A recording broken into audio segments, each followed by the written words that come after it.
এখান থেকে কত সুন্দর বুড়িমাকে দেখা যাচ্ছে। দেখো জগদ্ধাত্রী পুজোর নামই, আর এই জগদ্ধাত্রী পুজোর নাম আসলে প্রথমে আমরা যেটা ভাবি সেটা হচ্ছে চন্দননগর, তা কিন্তু একদমই নয়। প্রথম জগদ্ধাত্রী পুজো শুরু হয় কিন্তু কৃষ্ণনগরে, রাজা কৃষ্ণচন্দ্রের হাত ধরে। আর আমি এখন রয়েছি কৃষ্ণনগরের ঐতিহ্যে। কৃষ্ণনগরের নাম আসলেই যেটা প্রথম নামটা উঠে আসে সেটা হচ্ছে বুড়িমা। এই বুড়িমার মন্দিরের একদম সামনে ভিড়টা শুধু দেখো আমার পেছনে কতটা ভিড় হয়েছে। আর এখন কিন্তু নবমী পুজো চলছে।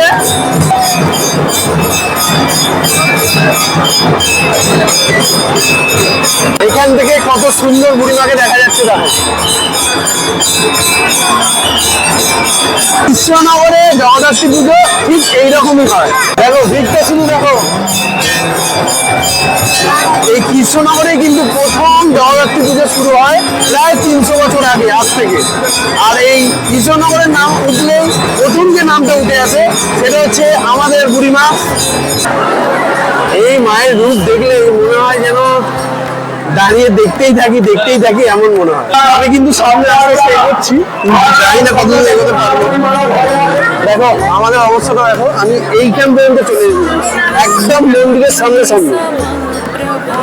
আমার সামনে রয়েছে বুড়িমা। জয় বুড়িমা, জয় বুড়িমা।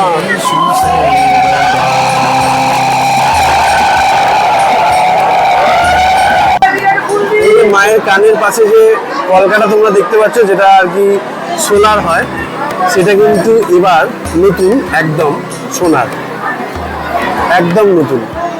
আমাদের একটু দেখাই বুড়িমার যেখানে পোলাও ভোগ রান্না হচ্ছে সেই জায়গাটা কেমন, কতটা পরিমাণে পোলাও ভোগ রান্না হয় এখানে সেটা তোমাদের একটু বলি। এবারে প্রায় 200 কুইন্টাল চালের পোলাও ভোগ রান্না হয়েছে। এই হচ্ছে পোলাও ভোগের জায়গা।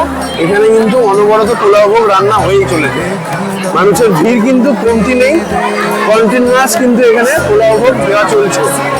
আমি বললাম যে 200 কুইন্টাল চালের কিন্তু পোলাও ভোগ রান্না হয়েছে, পিওর ঘিয়ের একদম পোলাও, আর তার মধ্যে কাজু কিশমিশ ভরপুর রয়েছে। অনবরত মানুষ কিন্তু পোলাও ভোগ কাউন্টার থেকে নিয়েই চলেছে।